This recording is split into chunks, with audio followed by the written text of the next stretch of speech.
Impact Family, impacting the world through healthy family. Shalom saudara-saudara, selamat berjumpa kembali malam hari ini. Untuk renungan malam, saya akan mengambil dari kitab Amsal yang ditulis oleh seorang raja, Raja Salomo, ya. Dan ayat yang pertama dari pasal pertama mengatakan demikian. Amsal Salomo bin Daud, Raja Israel, untuk mengetahui hikmat dan didikan, untuk mengerti kata-kata yang bermakna. Jadi saudara, ini kita akan belajar kata-kata yang bermakna. Nanti kita akan belajar mengenai Amsal, tapi sekarang coba kita belajar mengenai kita sendiri, ya.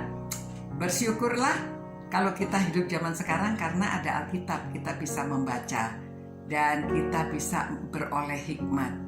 Hikmat itu pengetahuan dan pengertian dan kebijaksanaan, saudara. Keluarga yang tidak memiliki hikmat itu kasihan, ya. Karena biasanya mereka itu di dalam rumah tangga itu bertengkar terus.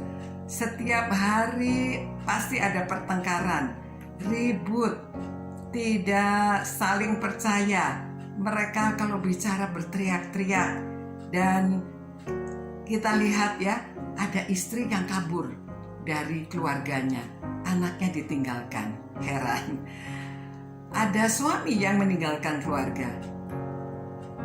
Juga ada anak muda juga ada yang kabur dari rumah, ya. Nah, saudara, kita lihat karena di dalam keluarga tidak ada hikmat dari Tuhan. Kitab Amsal ini tujuannya adalah supaya pembacanya mengetahui hikmat dan didikan untuk mengerti kata-kata yang bermakna. Saudara, kata-kata bermakna apa yang saudara ingat dari orang tua saudara? Ini untuk orang tua, ya. Nanti anak-anak, apa yang saudara ingat dari kata-kata orang tua? Yang walaupun kadang-kadang itu anak-anak merasa orang tuanya bawel, suka berkata yang sama terus. Seperti waktu saya masih muda juga, setiap hari disuruh bangun pagi supaya kamu nanti besarnya begini, ya. Kalau habis bangun harus tempat tidurnya dibersihkan. Kalau nyapu harus bersih supaya nanti dapat suami yang mukanya licin, ya. Padahal saya dapat suami yang kumisan. Nah, saudara-saudara, ada anak muda, ya, datang pada saya tanya, "Oma, kenapa sih orang tua itu mesti bawel, suka nyuruh-nyuruh dan kata-katanya sering diulang-ulang?" Ya, memang saya beritahu, kalau supaya tidak dibawelin, kalau kamu disuruh sama orang tua, kerjain aja. Kalau sudah dikerjain pasti dia nggak bawel, betul nggak? Ya, saudara-saudara, orang tua itu selalu ingin apa-apa dikerjakan cepat. Kalau disuruh anak-anak langsung gitu, ya. Padahal kalau anak muda, anak remaja, maunya tunggu dulu, nanti dulu. Dia masih, kalau disuruh itu dia tidak senang kalau mengerjakan segera. Maunya itu nanti dulu. Jadi supaya tidak konflik, ya, anak-anak muda kalau disuruh orang tuanya cepat kerjakan, orang tua sabar sedikit, ya. Kalau anaknya belum kerjakan, diamkan saja, nanti pasti dia kerjakan.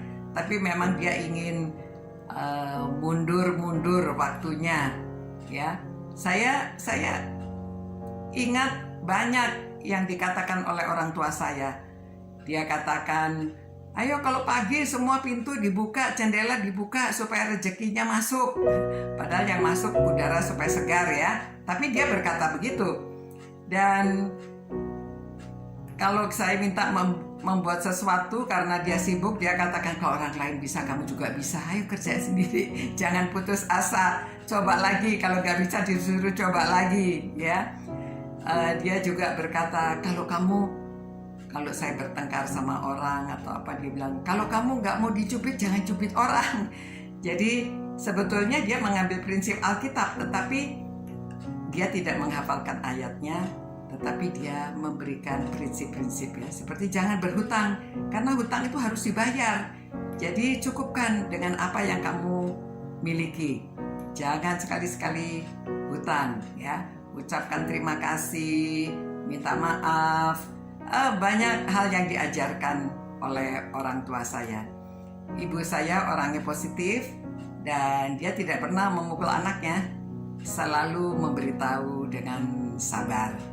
Ya, dia baik prinsip hidupnya. Jadi saya juga sama anak tidak pernah mukul, tetapi ya diberitahu ya kalau mereka bersalah dan disuruh pilih hukumannya, kamu mau dihukum yang bagaimana gitu. Nah saudara-saudara, orang tua itu mendidik melalui kata-kata yang bermakna. Jadi pikirkan apa yang akan dikatakan supaya anak selalu ingat apa yang dikatakan oleh orang tua. Dan ini dapat menjadi pedoman hidup. Kalau Amsal menulis surat Amsal ini untuk kita gunakan supaya kita dapat dididik dan ada kata-kata bermakna, begitu juga hidup kita. Ya, oke, ini akan to be continued tentang kata-kata bermakna. Besok kita ambil dari kitab Amsal. Selamat malam, Tuhan berkati, Tuhan sertai saudara semua. Sampai jumpa pula.